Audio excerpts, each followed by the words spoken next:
peeps, people. I want to talk about something. I was looking at a show, and it just made me think of some stuff that I have been going on, that went on with my sister, and what has gone on with me, and people who really don't really match your frequency, right? They don't even have to be a mesh. It's just people who feel inferior. Let me say people who feel inferior. Because even if they don't match your vibration, they could be higher or lower or whatever. It's just people who have a mind that they think they're inferior. And one thing that I've gone through, I'm going to tell you a group of people that I have to stay away from. And I don't mean to hurt anybody's, I don't mean to be nasty because I'm not trying to, but one group of people that I definitely learned to stay away from, as far as black people that is folks who come from a certain type of lifestyle. Mostly, I'm going to have to say the hood. But mostly the hood, like I'm from Alabama. So the hood in Alabama is a little different from the hood in, say, like Los Angeles or, like places in New York. And the reason why is because the way I talk right now to people where I come from in Alabama, it sounds like I'm talking white. It sounds like I'm talking white. To a certain type of people though, right? But when I come to Los Angeles or different places, or I move to Cleveland, well, they don't have a southern accent. So that's one thing right there, But at the same time, I didn't grow up the way that a lot of people grew up in the hood, because I did not grow up in the hood. And I cannot be expected to act like I grew up in the hood when I did not grow up in the hood. One thing I notice about black people is that people with the hood mentality, especially when I hear women, or even men in the black community, people with a hood mentality are called being real. They're just being real. So you telling me that I have to have that kind of personality to be real? I can't just be myself. And that's the problem I'm having. One time I'm having an issue because one thing I don't like is, see, I say what I mean. When I say I'm going to do something, if I can't do it, it's for some other reason that I can't get around to it. When I say I'm going to do something, I do it. But somebody else, like this was some years ago. This is just an example. I don't care about this situation anymore. But this is just an example of how my sister, years ago, we were, she was like, oh, call me on this day. Call me, right? Now, maybe it's just because of my personality, but I call people. Like, I don't just say stuff to be said. I really call people, okay? And so I kept calling, and finally I got upset with her and said, you have not been answering the phone, because this was like a few days that went by, like probably close to 2 weeks or more that went by that I kept calling her and she didn't answer me back. And this was years ago. And I sent her some long message. I don't know if it was a text or was it on Facebook. I can't remember how I communicated with her. But finally she got back to me after a long text of me expressing how frustrated I was that she was not answering my calls. And she literally went off on me, talking about how I'm projecting my anger. I'm projecting the way I feel on her, like something else is going on in my life, and I'm taking it out on her. And this is why I don't want relationships with people. I don't like that. Like, I don't understand this off and on, this inconsistent type of stuff that goes on with people. I don't get that, because what I said that I was upset about is what I was upset about. Nothing else is going on in my life. Whatever else is going on in my life, I would say I wouldn't, bring it to her. But this is her not wanting to admit that she was wrong, right? This is how I'm seeing it right now. This is her not wanting to admit that she just did not want to answer my call. And I said, fine. She said, well, sometimes I work hard, and when I come home, I just want to sit and rest. And I'm like, fine. And we kept going back and forth through her text, because one thing she did not want to do was call me back. So we kept going back and forth through the text. Like, you tell me to call you, and I call you, and you don't answer.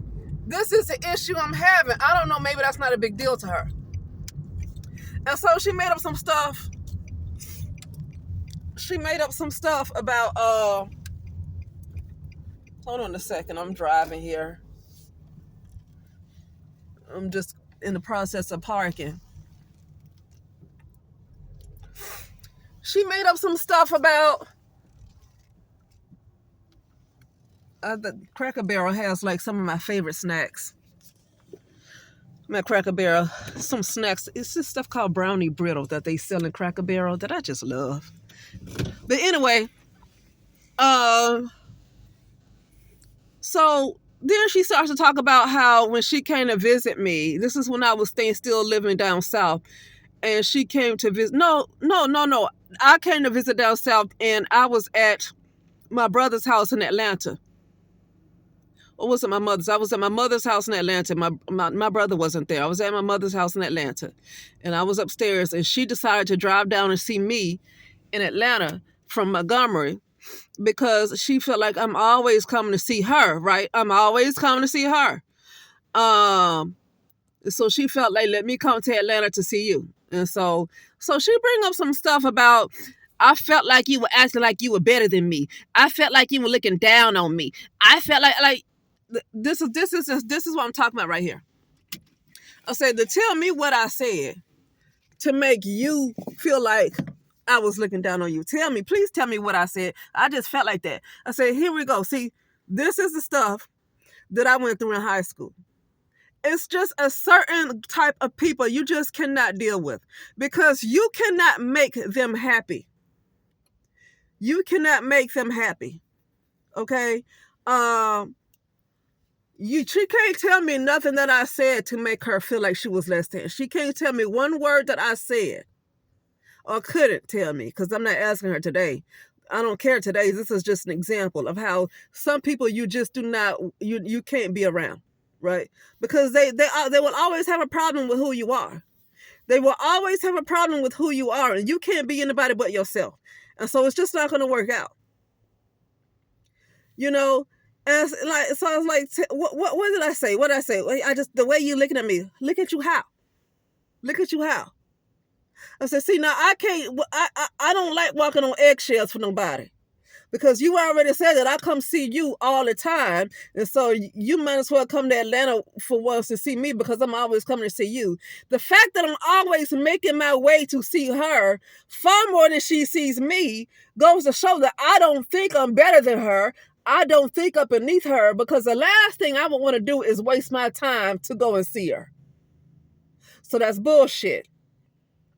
But I'm talking about the way she is. It reminds me of a lot of people that kind of grow up in the situations that she grew up in, because she's my half sister. We didn't grow up in the same household. I was adopted.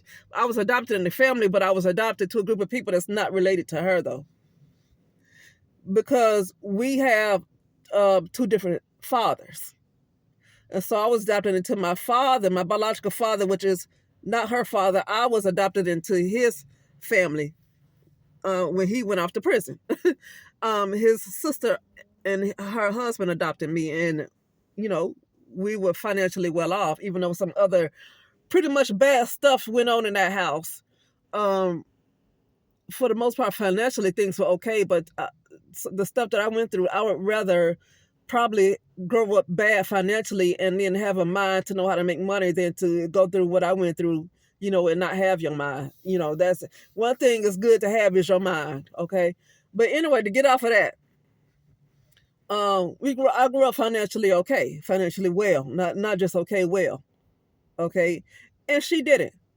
And it's a problem I have, is that you're expected to constantly, because they did not grow up financially the way that I did, I'm constantly expected to walk on eggshells for them and constantly apologize for me growing up well and not them. And no matter what you do, it's not going to be good enough. They're still going to crap on you. And this is how I feel about the Black community. No matter what you do, they're going to crap on you. And they're always going to resent you for whatever you have that they feel like they don't have or they will never get. And you will always have to owe them. You will always have to owe them. And you can't give them anything because what's missing is inside of them. And they need to do soul searching to figure that out. It's not for me to fix them. Okay? But what I can't stand about people like that think that just because they grew up not having a lot of money, even though as an adult they have the mind to get money, they know how to make money. You know, Jay-Z grew up poor too. Did P. Diddy grow up poor? I don't mean to bring up his name. I know he got him and Jay-Z not looking so good in the public eye right now. But I'm just saying, you know how many people grew up poor that knew how to make money as they got older? As long as they were living with their parents, they had it hard. When they grew up, they learned how to make it in the world. Sometimes anytime I find somebody who want to get upset with my family, I'm just going to be honest, my parents being physicians, anytime I find people who want to get jealous about that, I'm going to wish the things that happen to me, I'm going to wish it on them or their children. Because one thing you can't tell me is you might know what it's like not to have money. And guess what? I do too. Because when I living in Los Angeles, I've been through some things too. So I know what it's like to be in hostels and to sleep in a car myself. Okay? And I still found a way to get back on my feet and to take care of myself and not blame nobody else for the conditions that I'm in. But when I find somebody who want to be jealous because of how I grew up, I'm going to wish the things that happened to me on them or their children. Because see, the thing is, they're grown. So if something happened to them, they're grown enough to remember what it was like before it happened to them. Not so much me. I was like at the age of 2 or 3 years old when things happened to me. So then I can barely remember what it was like to be myself. Basically, I lost my soul. At the age of like 3 to 5 years old, I lost my soul.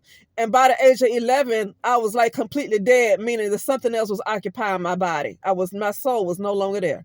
I would like for that to happen to somebody. You want to get mad at you because you didn't have money? Well, I'm mad at you because you always had your soul and I didn't. I had to fight to get my soul back. And yes, I wish it on them because I can't stand nobody to get mad over somebody who got some damn money. Like I might get jealous over somebody because love don't come easy. You can learn to love yourself, but then it's hard to learn to love yourself in a messed up ass world where people don't love each other.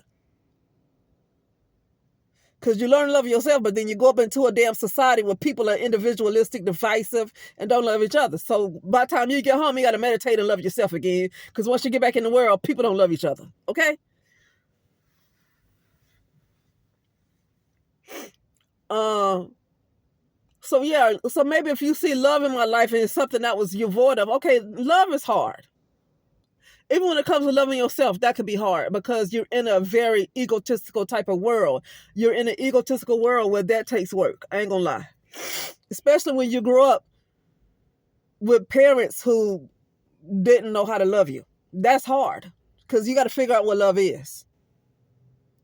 I can see that. I can see being jealous because of love. You feel like I had all the love and you feel like you didn't. I can see being upset over that because that's something that everybody don't get. But money, especially if you smart and you got the mind to get money, I can't feel sorry for you. If you smart, you don't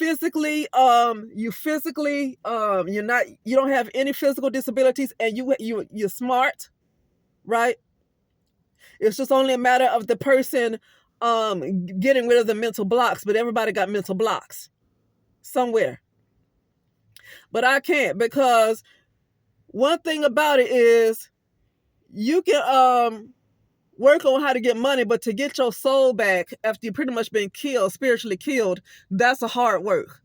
And that's something she don't seem to know anything about. My sister and a lot of these people that want to be jealous, that's something that they don't seem to know anything about. And I would like to welcome them to understand what it's like to be outside of your body. I would like to welcome them to understand what that's like.